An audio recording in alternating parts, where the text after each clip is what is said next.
This amazing story happened one day in 1983 in Moscow.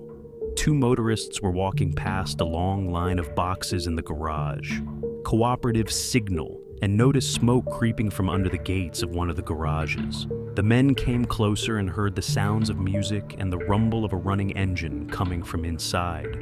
Maybe the driver forgot to turn off the engine and lost consciousness from the exhaust fumes, they thought.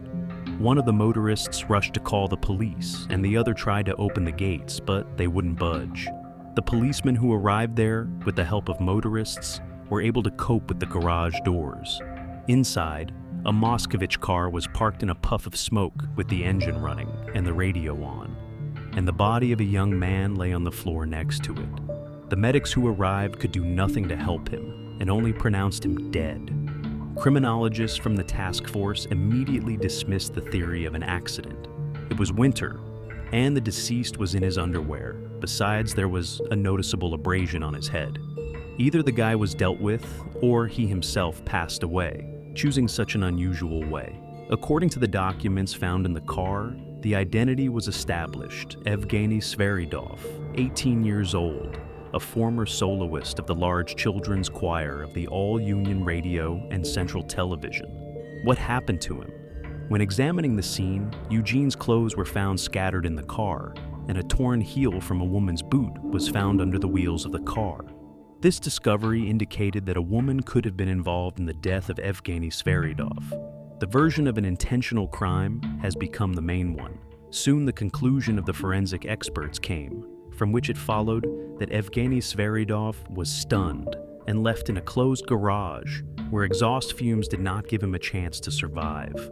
So, it's a crime. But who is that woman?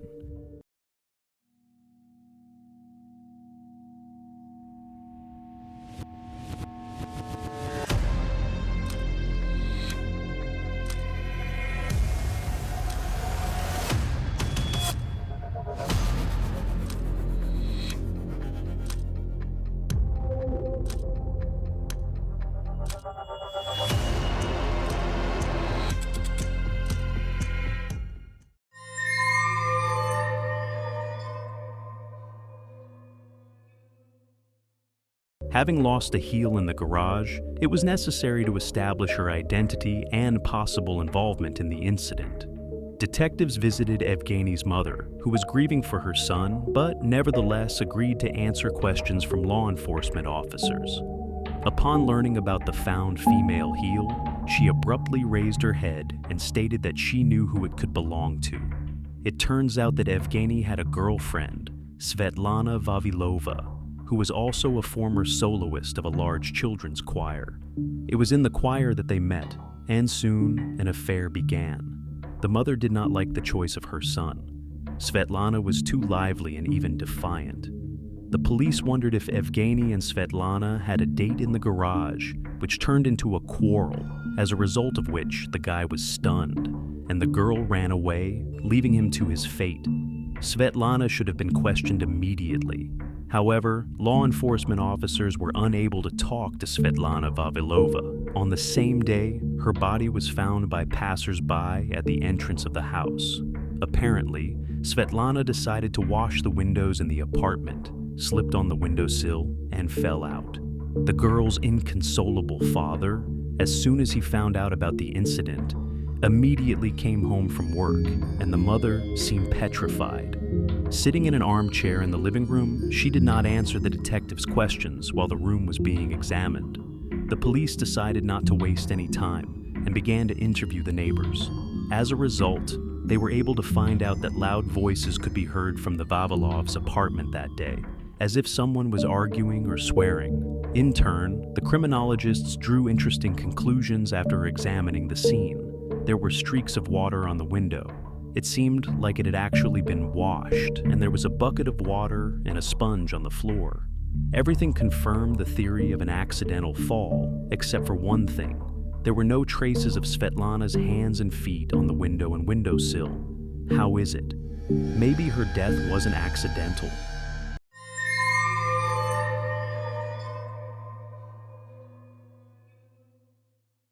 Marina Vavilova. Svetlana's mother was so ill that she was taken to the hospital by ambulance. The next day, she recovered a little, and the detectives came to visit her. Marina said that her daughter Svetlana was not herself. She was very worried about the death of Eugene. Marina started cleaning and wanted to wash the windows when her daughter told her that she did not want to live anymore.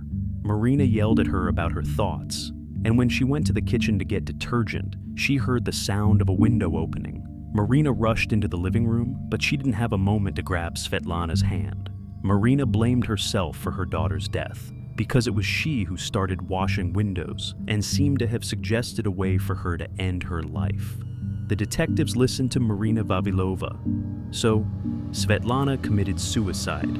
This version explains the absence of traces of her hands and feet on the windowsill and window frame. She also explained the screams that the Vavilovs' neighbors heard. But if Svetlana was so worried about the death of her boyfriend Evgeny that she couldn't even live without him, then who dealt with him? Obviously not her. The entire carefully constructed version crumbled. The detectives interviewed all the acquaintances of Evgeny Sverydov and Svetlana Vavilova, hoping that one of them would suggest a possible motive for the massacre of Evgeny. After talking to dozens of people, the law enforcement officers were already desperate to find out something worthwhile.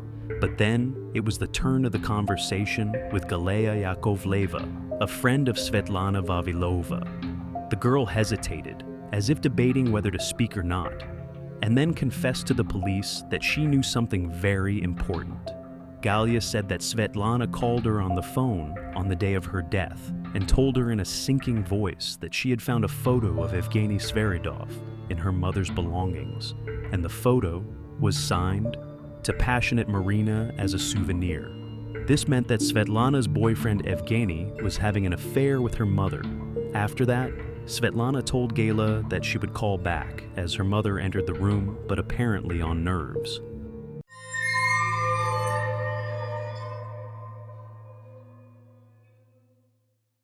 Svetlana hung up not on the phone, but next to it, and Galia heard a scandal between a mother and daughter, followed by a struggle, the sound of a window opening, and Svetlana's scream. After that, Galia hung up the phone in fear. She was afraid to contact the police because she did not believe herself that she had witnessed the death of her friend. The detectives were amazed by this information, but these statements were not enough. Evidence was needed. When Marina Vavilova was discharged from the hospital, police officers placed her under secret surveillance, and for good reason. Marina returned home, and 5 minutes later, she left the apartment again with some kind of package. Then the operatives approached Marina and asked her to show them what she had in her hands. Marina silently handed them the package. It turned out to be women's boots, and one boot was missing a heel, the same heel that was found in the garage near the body of Evgeny Sverydov. The police's calculation in monitoring Marina was based on the fact that after her daughter's death, she did not have time to remove possible evidence from the apartment because the police arrived quickly, and then Marina so successfully staged a shock that she was taken to the hospital. And now that she had returned home, Vavilova could try to get rid of the evidence, but no one expected such luck, just as no one expected that the case of Evgeny Sverydov's death would be solved almost by itself. Marina Vavilova was detained and brought in for questioning. There was no point in denying it, and she indifferently told her story. She immediately took a fancy to her daughter's boyfriend, Evgeny Sverydov. He visited Svetlana several times, and Marina liked him more and more. A woman has already forgotten that she can feel such excitement. She doubted and struggled with her feelings, but after a while she put aside her doubts, arranged a chance meeting with Eugene, and asked for a ride.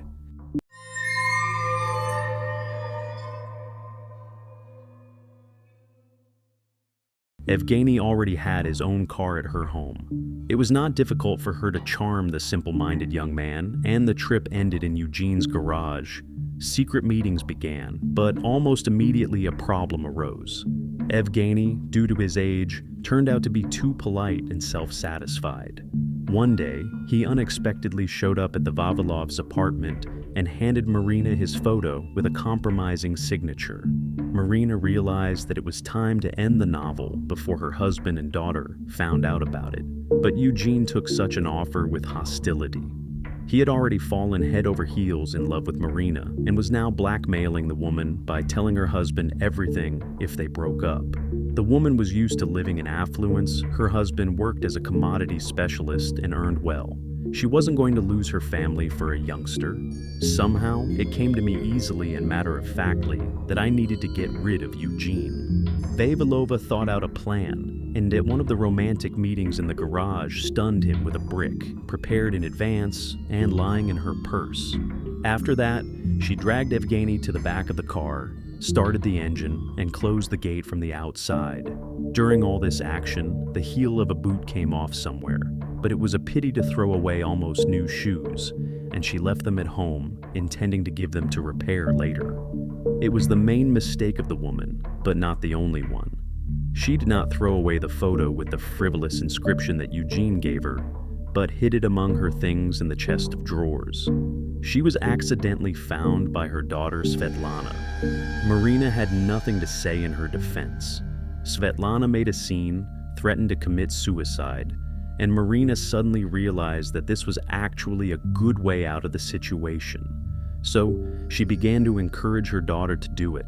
Svetlana looked at her mother in amazement, and she grabbed the girl, opened the window, and threw her down with one jerk. Vavilova thought that now she would be able to live, calm down, and all her sins certainly won't come out. In front of the police, she played a show, pretending how shocked she was by her daughter's death.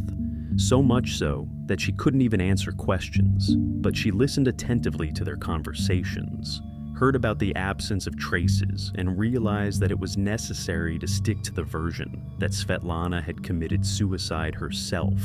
Marina thought out her crimes well, but pettiness with boots and vanity with a photo of her boyfriend led her to a logical ending. The court sentenced Marina Vavilova to 15 years in prison, and the husband immediately disowned such a wife. The further fate of Vavilova is unknown to us.